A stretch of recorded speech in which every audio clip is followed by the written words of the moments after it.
When you don't speak your truth, you are guaranteed to not get what you want. And when you share your desires, state your boundaries, and stand up for yourself, you make it clear to the universe exactly what and whom you want to call into your life. It's time to unmute yourself. For 2.5 years, I stayed silent in pain. I fooled myself into thinking I was sharing my needs and setting clear boundaries in my relationship and in my businesses, but I was really just tap dancing around them. That felt less risky to me. I wanted change and I wanted my needs met, but I wasn't willing to fully risk being abandoned or dismissed. So instead, I abandoned and dismissed myself. This was a painfully familiar feeling as I felt it my entire life. It left me feeling resentful, angry, and alone. Yet I couldn't get myself to press unmute. So instead, 2.5 years of my life passed me by until one day I had enough and ripped the duct tape off my mouth and everything changed. This episode is likely going to be a turning point for you, where you will say the thing that has been left unsaid. You might have been hinting at it, inferring it, passively aggressive, mentioning it, or doing other things. You're going to speak up when normally you would say, oh, it's not worth it. I don't want to rock the boat. You're going to say no instead of people pleasing and saying yes. You're going to say yes to the things that you want and take the risk to the things that you want, to grow the thing, to have the thing, to change your life. And you're going to say no to settling for more of the same. This episode is going to be a catalyst for change. Before we get into it, I want to make sure you are signed up for 3 days to make bank, my free live training series that's world famous. Thousands and thousands and thousands of people have gone through 3 days to make bank. You are not going to want to miss this. And it's besides the fact it's super fun, we get down to the business of how to stand out in an oversaturated industry and have ideal clients thinking of you first. You get to learn my proven technique for creating content that sells for you around the clock so you don't have to, and how to handle the dreaded, I can't afford it, and I have to check with my husband objections. So I know a lot of free trainings you've probably signed up for, which end up just being sales pitches, and you don't really walk away with clear, actionable guidance and advice to move the needle in your business. That's not how we roll here at ProjectME. You can come for the 3 days, absorb all the free information, even get yourself set up to win the $15,000 in prizes that we're giving away, including half and full scholarships to my signature program, and be thrilled and see the amazing results from that. And I'm happy for you, and I want to support you through that. And of course, there's going to be an option to lean in and learn from me and work with me further at a higher level so that you can get those results faster and get that clarity and get that momentum and get that cash moving in your business. So there is limited seating because this is live. We are offering replays for 24 hours because we want to make sure people from all over the world in different time zones, and we know a lot of you have day jobs, which we want you to be able to quit those day jobs. So you're going to have to watch the replays at night. So you get it for 24 hours as long as you're signed up. Go ahead and share this with anyone that you can think of. Make it more fun. Invite the people. Have people on your team, your downline, anyone that you know who really wants to do something different, whether they're starting from scratch or they already have a business, can benefit from this incredible once-a-year training. Swipe up. The link is in show notes, or go to projectmewithtiffany.com/makebank. Excited to see you there. If you're tired of hearing the same old basic mindset and motivational fluff talk, you've come to the right show. Welcome to Project Me with Tiffany Carter, the podcast, where we dish on everything from managing that crazy brain of yours to manifesting abundance to my straightforward, actionable steps that will make you major money online. Now, I'm not your typical multimillionaire entrepreneur. It takes a small village to keep my anxiety and depression in check. I'm inherently disorganized with an intense obsession with office supplies. Your girl here is a digital marketing content expert who's generated over $200 million in sales. I promise by tuning in twice a week, you will get a much needed refreshing dose of truth, clarity, and cash making advice. Now let's get to it. up, my people, my posse, my fellow crazies? I'm your host, Tiffany Carter. And guess what? I have someone on here today that believes imposter syndrome is bullshit. And I can't wait for you to hear her take on it.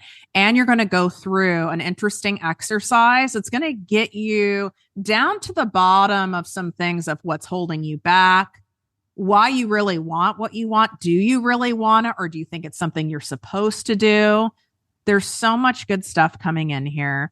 Nancy Medoff is a very well-known author, keynote speaker. She's also a podcast host, and she is one of my incredible clients. And this woman is blowing up. She's spoken for very large, well-known organizations where people have the reaction like, oh my God, that's where it's coming from. Because there truly is an epidemic of women, and not like women you think of where it's like they're meek and mousy and don't have any confidence. I'm talking even women you would classify as super successful in professional world, very confident ballers, but they're still muting themselves, but you wouldn't suspect it, but they are. And your mind is about to get blown. Like, you might think you are speaking up for yourself and you're doing all the things, but if you don't have the results you want in your life personally or professionally, I can guarantee you're muting yourself in some area. We've got the pause button on. We've got the volume dialed on low. So let's light this shit up. What's up, Nance? What's up, my fellow crazy? I didn't know that you say that every time you start a new podcast. I thought you recorded that every time. No, I say it live. We need to give a disclosure. Nancy's had, how many Skittles have you had? Well, they are mini packs, and they're packs of 12, and I probably had about 7 to 10. So wait, are you one of those people who buys the mini pack of something thinking you'll eat less, but then you end up just having more of the packs? 100%. Yep. Because the fact you knew there's exactly 12 in a pack is There's amazing. 12. I counted. Do you know they're only 1 calorie each? No. Interesting. You might want to fact check that, but I am told they're only 1 calorie each. Thus, I can have 10 packs. Okay, I could see that. That's where I go with my white cheddar popcorn, because it says it's 70 calories a cup. But my fun definition of a cup is... I mean, right. Define it's cup. Really, right. It's right. Like when someone says they have a cup of coffee or a glass of wine, like, I mean, if you go to one of those restaurants where they actually pour a true glass of wine, I basically never go back. It's a joke. Total. I was at the airport 2 days ago, and the server came over and said, "Would you like 4 ounces or 10 ounces?" And I just stared at him like, do people actually say 4? I don't understand. Like, what am I going to do with 4 ounces of wine? They walk among us. I don't know. Apparently 4 ounces of coffee? Like, well, I guess an espresso, but like, is that even a question? That's interesting. Exactly. I did get the 4 ounce, but I got 2. Well, it makes sense, because that's what you do with the Skittles. Right. Exactly. Oh my God. We women are absolutely like, you really aren't allowed to be on the show unless you're a little nuts, right? Hello, We're crazy. Nuts. We're absolutely nuts. Totally. So let's talk about this imposter syndrome thing. You are the first person I've ever spoken to who calls bullshit on this. So why is it bullshit? Because most people listening are going, no, I really do suffer from it. Like, I compare myself and I want to be this person. I'm not as pretty or as confident or as well-spoken, blah, blah, blah. So I really do have it, Nancy. So you have a feeling, right? So I loved imposter syndrome when it was first made famous by Sheryl Sandberg. She did a really great TEDx talk, and it was phenomenal. And I loved it, and I drank the Kool-Aid, and I was like, imposter syndrome, blah, blah, blah. So then I started seeing women in the work that I do use imposter syndrome to hold themselves back. So there's a couple of things about imposter syndrome. The first thing is men experience the same feelings that women experience when they're experiencing imposter syndrome. They feel not confident. They feel like they don't belong, and they feel like they're an imposter. The difference is they do it anyway. And that's why I'm calling bullshit, because the women have tied it up in this beautiful little bow, and we call it imposter syndrome. When you think about a syndrome, you think about probably a horrible disease, right? Like you're not sick, like it's a feeling. I feel nervous, or I feel a little anxious about this speech I'm about to do, or gosh, I feel kind of like I don't belong. Great. It's a feeling. And now that it's a feeling, we can work on how to overcome the feeling. So rather than say, I have imposter syndrome, so I'm never going to write my book, or, oh, this imposter syndrome, it's why I can't get on stage. That is a cop out. Again, I understand it's a feeling. It's a real feeling. I have the feeling. Everybody has the feeling. Let's stop catastrophizing it and let's deal with it, because not dealing it is how women are building their own glass ceiling. What is the feeling? Because like when you're just saying that, I'm going, okay, when I go into that, I'm like, the feeling, I guess, behind it is I'm nervous. I'm scared it won't be good enough. I'm nervous that I'm going to like, people won't like it. I feel a little insecure. I'm trying to think of like actual, what are the feeling words that might come up for people where they can go, oh, this is that imposter syndrome thing that Nancy's talking about. Yeah, so for me, it's anxiety. I'm having anxiety. I'm nervous. I'm having anxiety about this. I'm nervous about this. I feel uncertain. I feel like I'm in over my head. However you speak, right? It's in your head, so it's however you speak. But instead of saying I have a syndrome, I'm having a feeling. And when you have the feeling, great. Here's how to overcome it. For one thing you can do is you can think about, I call it the 3 R's. You can think about you can recall a time when you had a similar feeling and you nailed it. For example, and people are blown away when they hear this. Most times before I get on a big stage, I'm a little nervous. I'd be worried if you weren't, because nervous to me means you actually give a shit. Right. So I'm a little nervous. So I recall a time, usually it's the last time I spoke, when I was nervous then too, and I nailed it. And I visualize in my head, in this case, it would be the women coming up to me after the talk and asking me to sign the book, or the women coming up to me and saying, oh my God, I love this part, or whatever the case may be. And I get so excited. So I reframe or rechannel that energy into that anxiety into excited energy. And that is contagious, and that gets other people excited. So if you're like, let's say you're presenting to one of your clients, or you're presenting to a potential investor and you're a wreck, you're nervous, great. Turn it into excited energy. Instead of being nervous, be excited. And I guarantee you'll be smiling, you'll have that energy about you, and other people will catch on to that excitement and they'll be excited about whatever it is you have to say. What if there's no frame of reference? And of course, you guys get ready, because we are playing a drinking game every time I bring up the book. So, so like using an example with me putting out my first book, I don't have a frame of reference like you're talking about, or like how you and I have from speaking on stages. I can go back to many other times. So if you don't have a frame of reference because you've never done it before, where do you pull from? So in this case, I would guess, or I would assume, that the anxiety isn't that it's a book. The anxiety isn't I have to put my words onto paper. The anxiety is I'm stepping way out of my comfort zone. I'm doing something I've never done before. It's going to live on in infamy.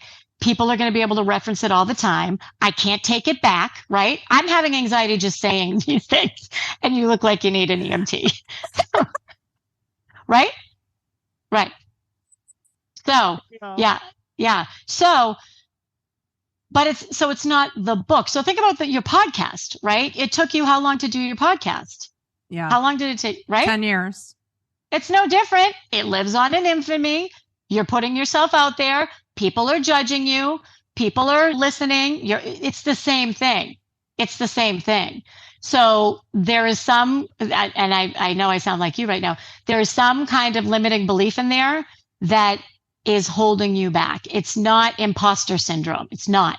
It's something else. Something really deep inside of you is afraid to fail at this book. And you're the only one that knows why. Thankfully, and I love that we're going to do your 5 why exercise in a little bit. I worked with 2 coaches, and I know what it is, and I will do an entire episode on it because I think it'll be really helpful to you guys. I know what it is, but just because I know, knowing something isn't a business plan. Knowing something doesn't get the thing done, but it does help. Now I get it. I get where it's coming from, and now I'm at ZFG about it, and it's happening. Right. But I had to I still have to do the thing. Like, women can get very in our heads and like, let's figure it out. Let's overanalyze this and chew on it to death because it makes us feel like we're taking action and doing something, but you're actually not sending the email. You're actually not starting the podcast. You're actually not writing the book or pitching yourself or asking for the promotion. What do you have to say about that? Because I really think that is so common. It's insane. I think, can you blame women for not wanting to put themselves out there? Look at what happens when they do, right? Look at how women are socialized. Look at how women are treated in the press. Look at how Hillary Clinton, right? This is not about politics. This is about a female in politics. Told to change how she speaks, told to change how she dresses, told to change all of these perceptions because she wasn't likable. Likability bias is real. And you know it's real. I know it's real. So is it any wonder that women are so afraid of being judged? Because they are. We are. So you get to the point where you say, okay, I don't want to write the book, or my real fear around writing the book is because of XYZ, whatever that is for you. Now I've identified it and I've named it and I can deal with it, rather than saying I have imposter syndrome or I just don't know and I lack confidence. And yes, we all do. But if you let the lack of confidence stop you, you will never, ever do what it is you're meant to do. Ever. Ever. What are your other 2 R's for the 3 R's? Because you had recall a time. What are the other 2 R's? It was reframe your nervous energy into excited energy. And reframe. Remind yourself. This is a big one. So remind yourself that feelings are not facts. I'm having a feeling. Just because I feel like an imposter does not mean I am an imposter. Feelings are not facts. So deal with them. I just had a client voice text me because she's doing something new and it's here and it's happening today. And she's doing like a live event, and she started down the imposter syndrome path and feels like, who am I to be doing this? And there's other people who have more testimonials and have gotten press and blah, blah, blah, blah, blah, blah, blah, blah, blah. And it's all nerves. My response to her was, you're a psychopath right now and your brain is not to be trusted. And this is not real. Like, you do not make any sense. And here are the facts. And we go back. That does stop a spin. And you can have a coach who does that. And you and I do that for people. I do that for you, right? Like, that's important. And having that support is important. We need that. That's how you set yourself up for success. But we also have to do it for ourselves. We do. And, that's why the recall comes in. That's why for me, it's the recall. That's what does it every time. I go back to the feeling that I had or the feeling that I have when somebody says, hey, this really helped me, or you really helped me to do this, or whatever the case may be. And that's why I do what I do. So that kind of forces me to say, get over yourself. You're having a feeling. You need to go do it. This is what you're supposed to be doing. Just go do it. Instead of staying in those feelings and then get trapped and in the cyclone of feelings, and then none of the stuff happens. And then we end up shaming ourselves and guilting ourselves and beating ourselves up for not doing it, which keeps you even more in the feelings, and on and on and on we go. What do you attribute? I really see it as, I don't know if epidemic's the right word, but it's a major problem where women hold themselves back in personal relationships, in love relationships, at work, from stating their needs, asking for what they need, setting a boundary, putting their foot in the water. There's this resistance. And a lot of people assume these powerhouse women, which a ton of them, you speak to these like executive level women, And from the outside, most people would assume, oh, they don't have a problem with that, or they couldn't have gotten where they're at. But they do. What is going on here? So they either do at work and they figured out how to overcome it, and then they have the problem at home. Or they do, and I want to go back to that, or they have the fear, but they have figured out how to overcome the fear.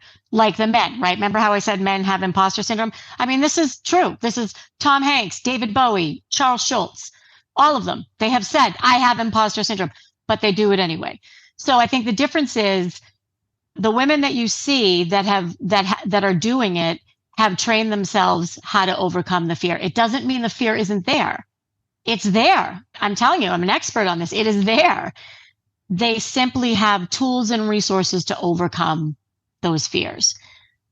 Yeah, and I can vouch for that. That's what I set myself up with a team of people, and obviously the work I do on myself. So I show up regardless. But that doesn't mean I don't have all of these things spinning on my head, but I've set it up that way because I'm not available for the other option. Taking a quick break to remind you to start treating your business like a CEO instead of an overworked manager. There are 2 ways to get my expert eyes and expertise on your business to help you grow and scale to get that freedom level and life-changing cash that I know you want. So just like our guest today, Nancy, she's one of my private clients. You can apply to work for my 2-month private business coaching program and get my expertise 100% focused and dedicated on growing your business. Now, this is an all-in move. So this is only for people who are serious about investing and creating massive success and not messing around anymore in your business. You can swipe up. That application link is in the show notes. You can also go to my link in bio on Instagram as well. I have a couple spots left. The other option is by joining my famous ProjectME Posse business coaching membership. This is best if you're starting from zero to about $15,000 a month and you want a low-cost way to get access on weekly live trainings from me and other special guest experts, plus having the support and a library of over 200 prior live trainings that you can go through. And that's only $3.33 a day. That link is also in the show notes, or you can go to projectmewithtiffany.com/ProjectME Posse to get all the details and get all the testimonials from people and the great results. I know I came on as imposter syndrome is bullshit and all that stuff. I get it. And I feel it. And I feel for the women that I work with. It happens to me on the daily. I was in a car the other day going from the airport to the hotel, and there were 2 couples in the car, and the man, it was myself and my husband and another couple, didn't know him, and he kept talking to my husband and asking my husband about his business. I love that. That's so fun when that happens. You'll love this, right? So then they start talking about their business, and I jumped in and said, yeah, it's a very lucrative recurring revenue model. That's why the private equity companies are after him so much, right? That does not acknowledge I said anything. And then like 3 minutes later, the guy says, yeah, that's why all the PE companies are after you guys, right? Because of the recurring revenue model. And so again, this is what I do for a living. I train women how to speak up. And I just looked at this guy and I sat there and I was like, this is why though, Tiffany, this is what I'm saying. This is why, because from the minute we could process what words meant, be a good girl, don't make too much noise, children should be seen, let him think he's smarter than you, don't beat him in sports, whatever. Don't emasculate. Let him make the first move, all of that stuff. And it gets to you. I don't care who you are. It gets to you. And we don't even realize it's in there. Like, I would find myself waiting on my boyfriends. I'd be like, do you want some limes for your cocktail? Or can I go get you this? Or this is as an adult. Totally. Right? And here I am, badass in the boardroom, global sales exec, managing huge accounts and big deals. And then I get home and I'm like, oh, honey, can I fix you a bourbon? No joke. I get it. Because that's, if you were to say where I have to really focus, and it's uncomfortable for me, it's in my personal life.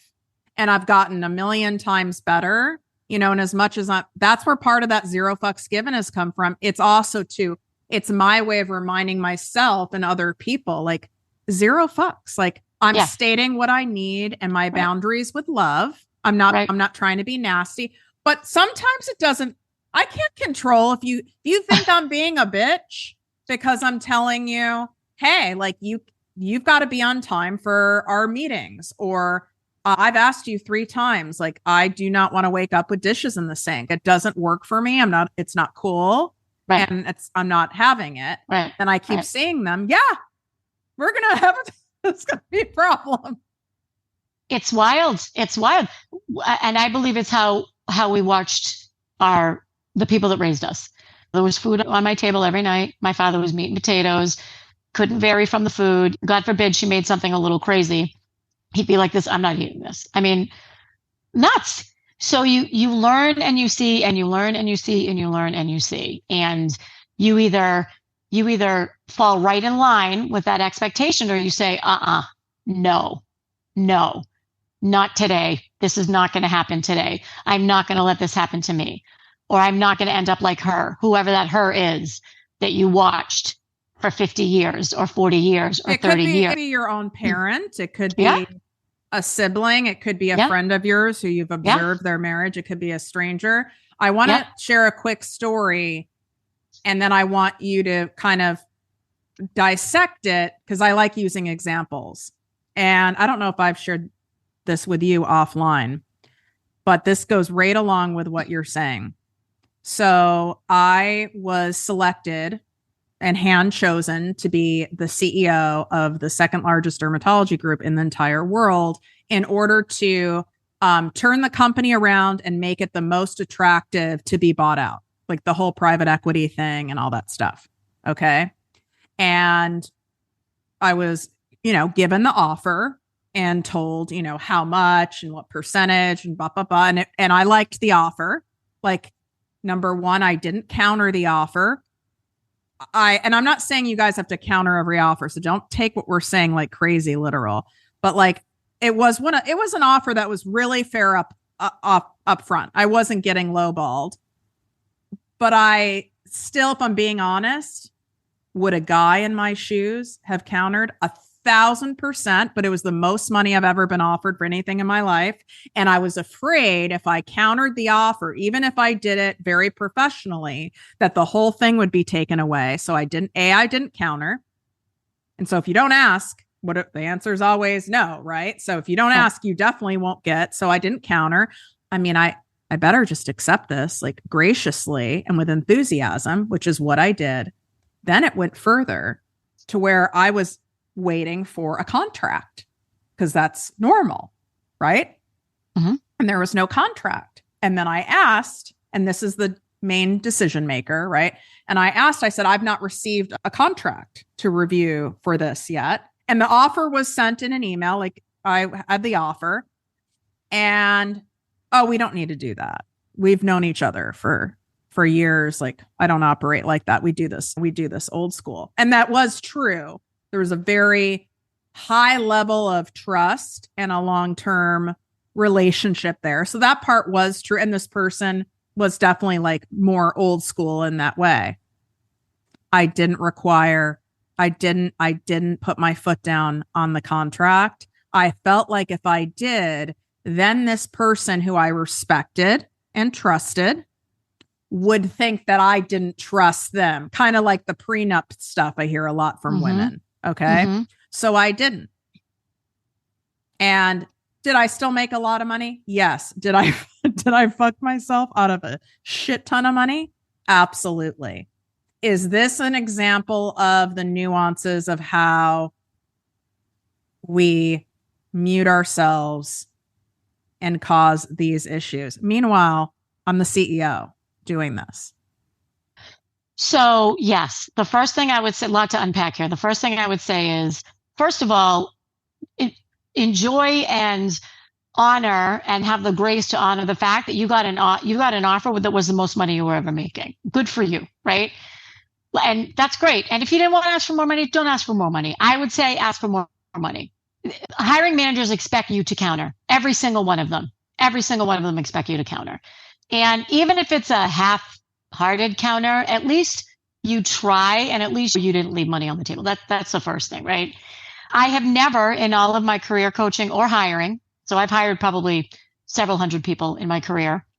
Never have I rescinded an offer because somebody tried to get more money. You just don't do that. You just don't do that. I think you were afraid of not being polite, and you were more worried about how he would feel. You just said it. You just said this like 3 times. You said, I felt like he would feel. I looked up to him. I respected him. I admired him. And I say shame on him, first of all, because he could have used that as a teaching opportunity. Or, I mean, it sounds like he's old school. He was just like, hey, come work for me. We don't really do contracts. And there would have been no harm if you had said, I know you don't really do contracts. I find it helps me. So it's not about him. It's about you. It helps me to just keep expectations in line and help me make sure that I have all my T's dotted and my I's crossed or whatever. No harm. You could have done it, but you didn't want to be rude, I think. Yeah. I think. No, it was about, I didn't want to come across a certain type of way, like a demanding bitch, which comes from society, right? A woman who speaks up, even if it's done professionally. Oh, she's hard and she's a bitch. She's ungrateful for the opportunity.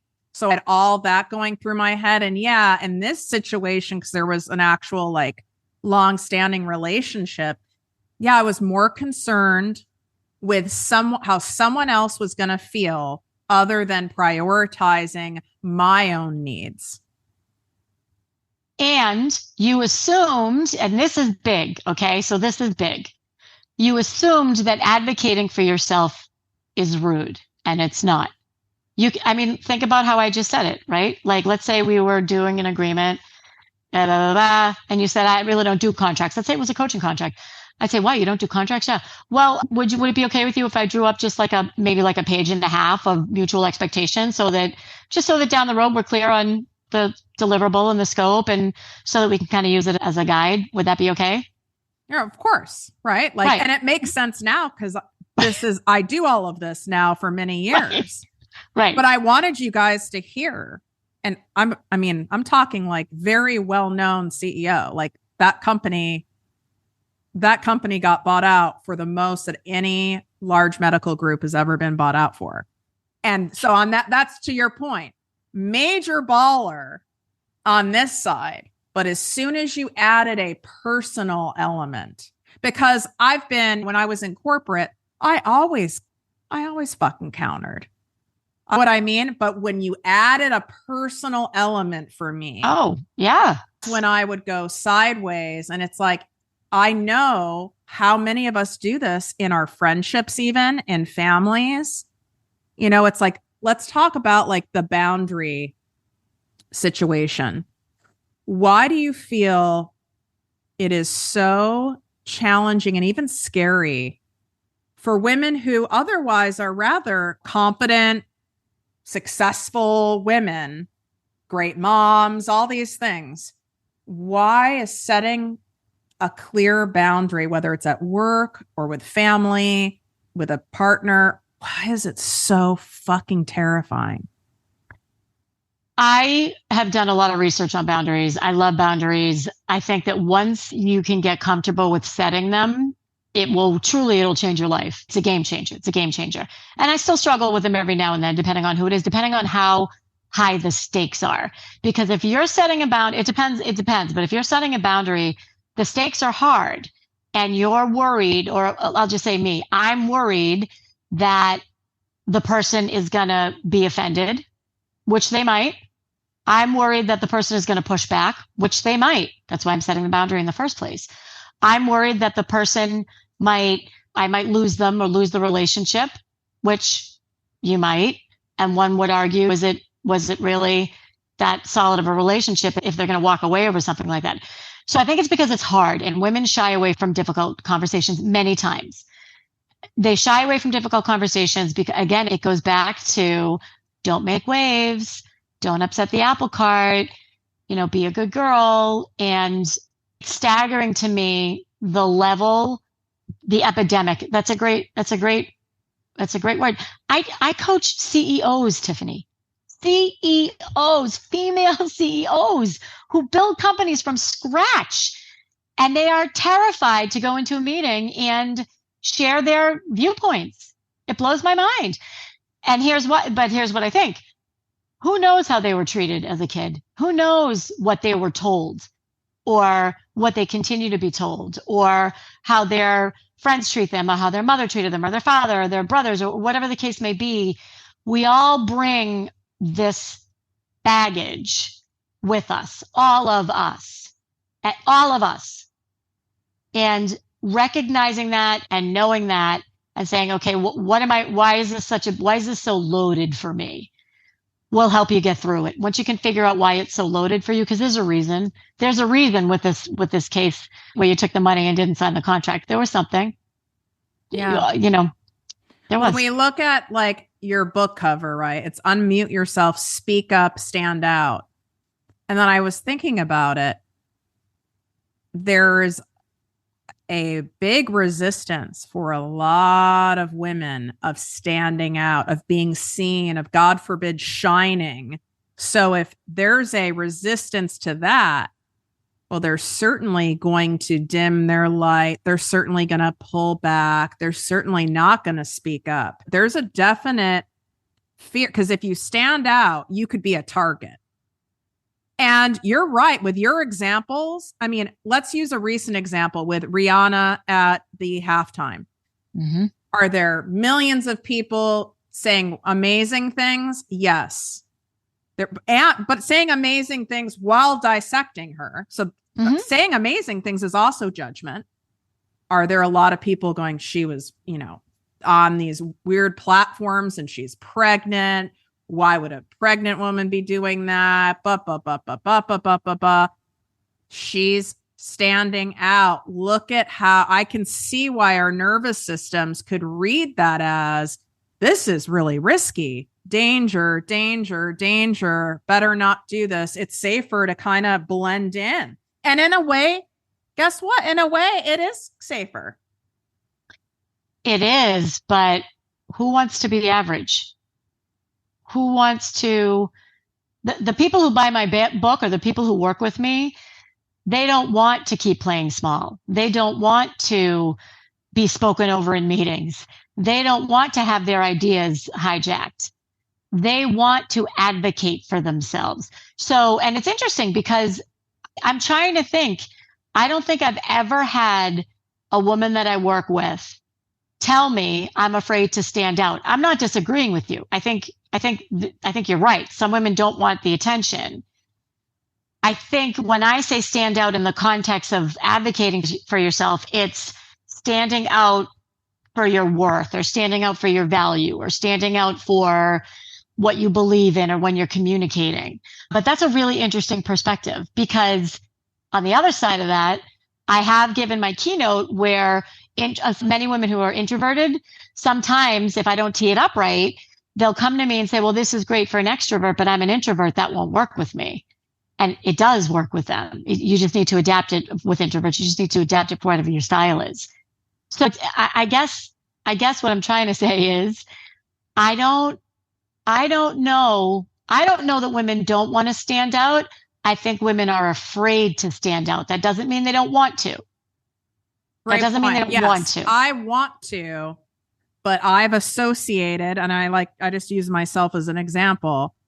I've associated it in my nervous system because of my baggage being raised by a narcissist mom.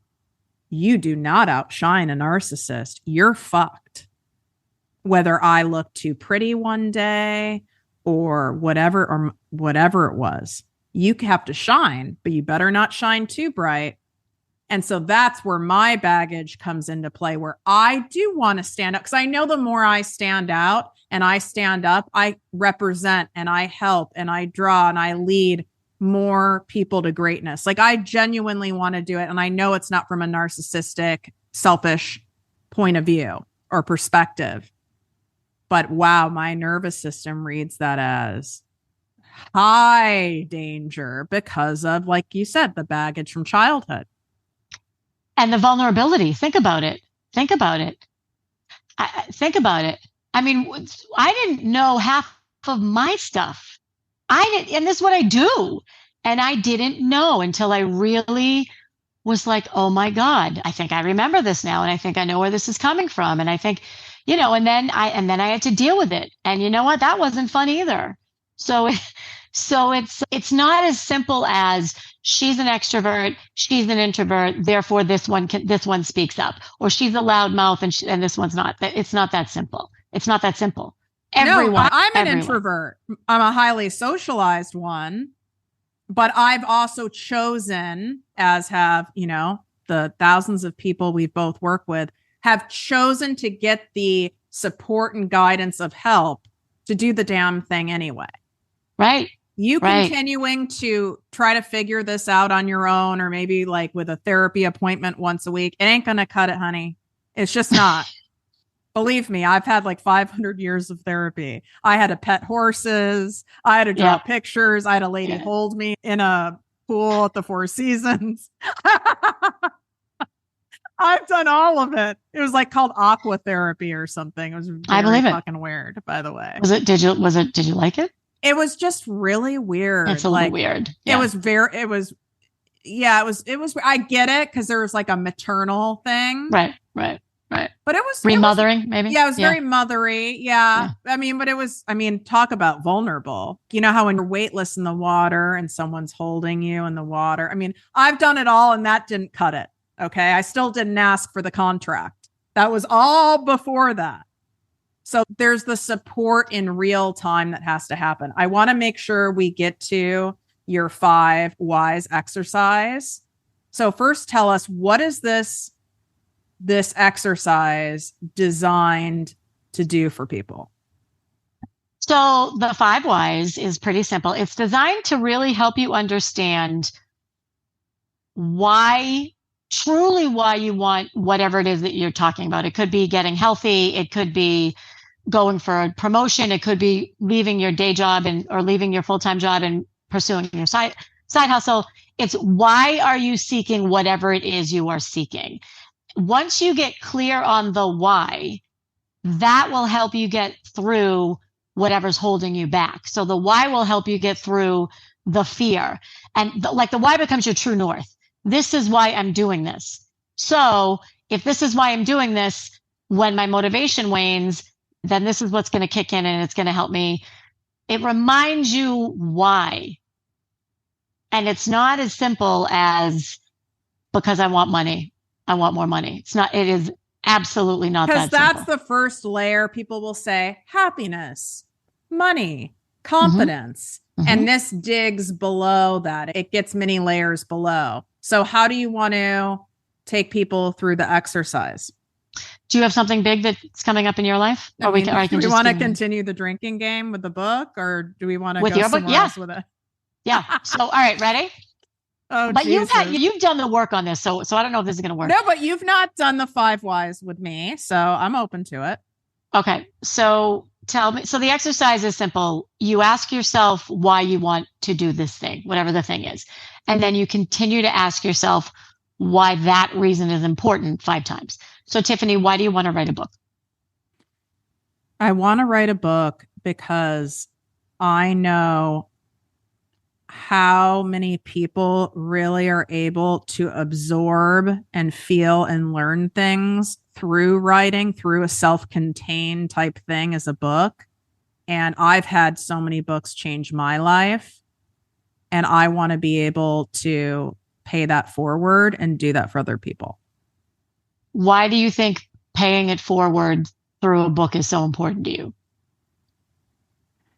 I wish I had someone like me teaching me things in the area of showing up for yourself, doing the damn thing, money, and it would really be a disservice if I didn't do it. I feel like it would be selfish if I didn't put something out there at a wider level, like a book.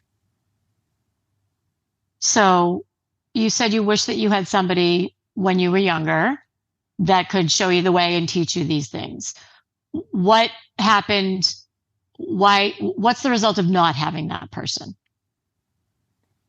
Feel lost. You spend tons of years feeling lonely, knowing you're meant for, knowing you like have that inkling, like you're meant for something more, but then almost going, am I, or am I just thinking I'm meant for more? And then not knowing what to do with it, and then feeling confused and not knowing which way to go, and just kind of flailing around in life and wasting a bunch of time and giving my energy and giving my heart and giving my focus to stuff that I really didn't want to do, that really didn't serve me, all because I didn't have this guidance. It caused like a lot of unnecessary pain.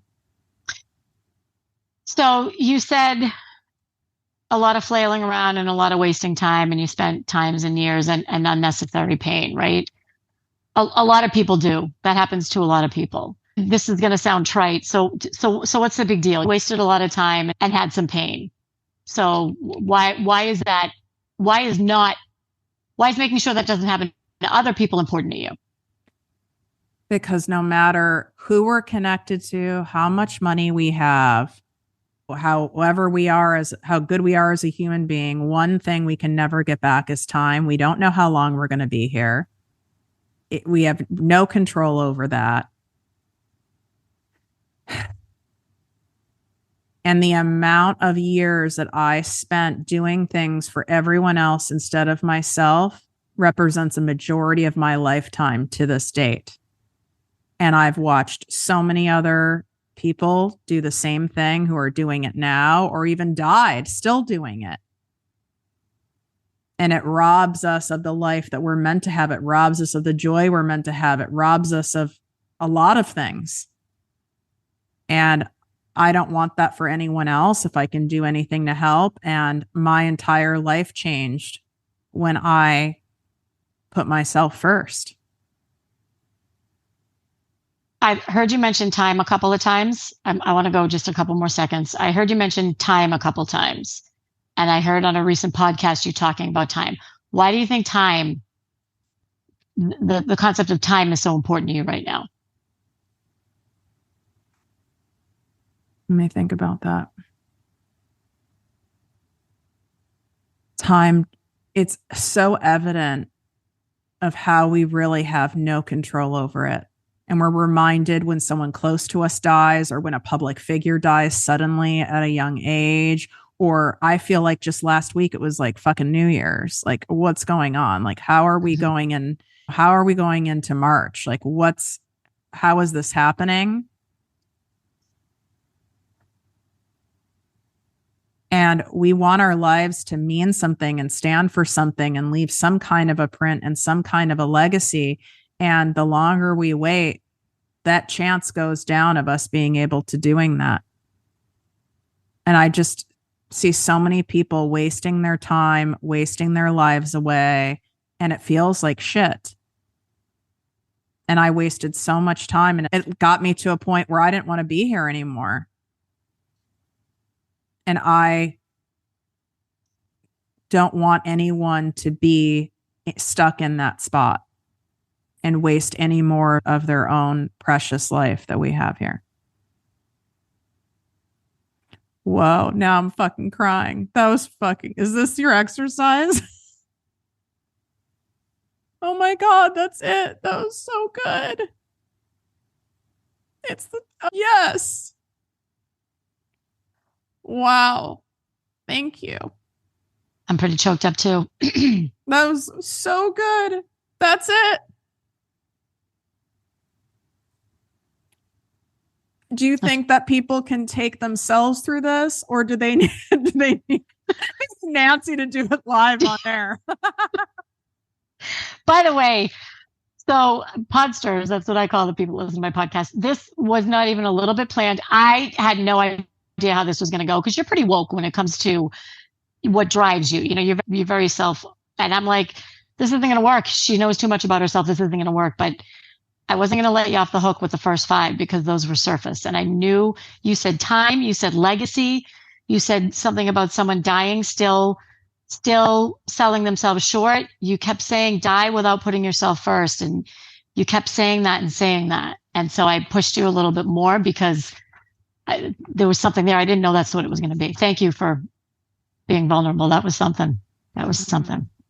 That's where we have the most growth. That's what I say to people who want to join any of my programs or any of my things, or if they're asking, about working with you, I'm like, if you're not humble, open, and willing to be vulnerable and trust the process, you're just not going to be a good fit, because you're not going to get out of it what you need to get out of it for your greatest growth.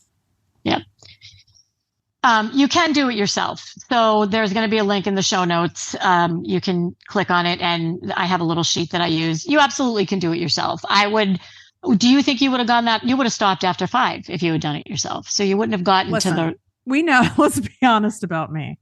There's very little. This is what I say to my team probably once a week. You guys need to remember there's very little that I actually do myself. I have to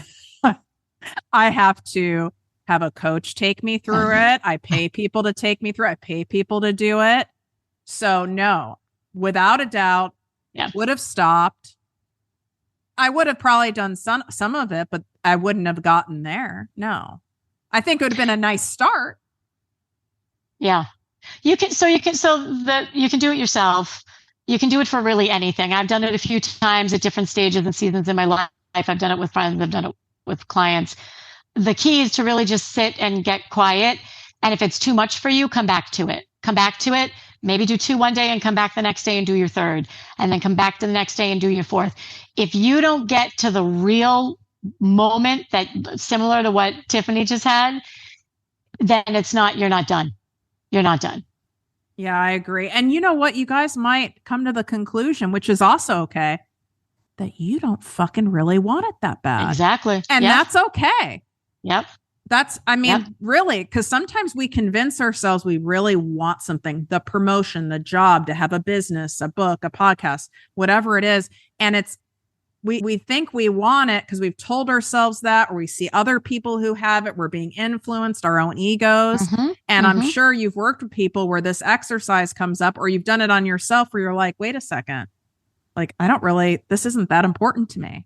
Exactly. And that's okay. That's exactly great. Now you can put your effort into something else. Yep.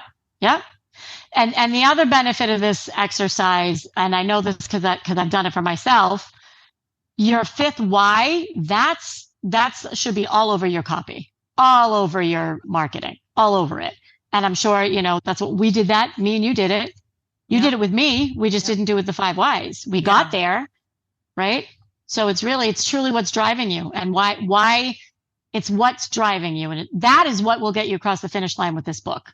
That is what will get you across the finish line. That and several hundred coaches, but that is what will really get you across the finish line. And now a chef. I've added. And now a chef, right? Right. Why not? Funny. I really do less and less and less every day. It's getting comical. Like, I don't even want to whiten my own teeth. Like, even putting the bleach in those trays is exhausting to me. But I suppose I can get myself to do it. Time or money, right? What's more valuable, the time or the money? For you right now, it's your time. You have plenty of money. You said not as much time. Many times. So you did. I wrote it down. I'll type it up for us. It's clearly time. Well, in the show notes, you guys can swipe up. You've got to get her book, Unmute Yourself, all the things, how to work with her, the podcast. I'm going to be on her pod, so I'll be sharing that on the gram and everything like that. Take a screenshot right now of listening to this episode, share it with a friend, share it on social media, tag me at ProjectME with Tiffany. I'll reshare it and make sure I tag Nancy. Let us know that you love the episode, and someone who comes to your mind that you're like, wow, they could really use this exercise. Like, don't hesitate, share it. It goes such a long way with people. Just like if you read a great book, share it. Because if you have that little tickle in your brain of, oh, so-and-so might like this, trust that. That's when I've received the best episodes from people, even TV series, books. And I'm like, thank God this person sent this to me, because I would have never heard of it otherwise. Thanks for coming on, babe, and taking me through that. You're so fucking incredible. I adore you. Thanks for having me. If you enjoyed this podcast, please write a 5-star review on iTunes. Not only will this make me super happy, but it will allow more listeners to find our special show. Simply help me help others.